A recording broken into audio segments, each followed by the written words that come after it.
Hi, my name is Promise. I'm excited to share my first experience using the Gautrain from Pretoria to Johannesburg. First, we purchased the tickets at the kiosk, and the staff and security guards were friendly.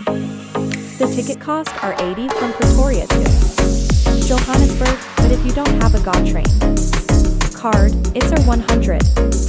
You can pay at the kiosk or simply tap your card at the entry gates.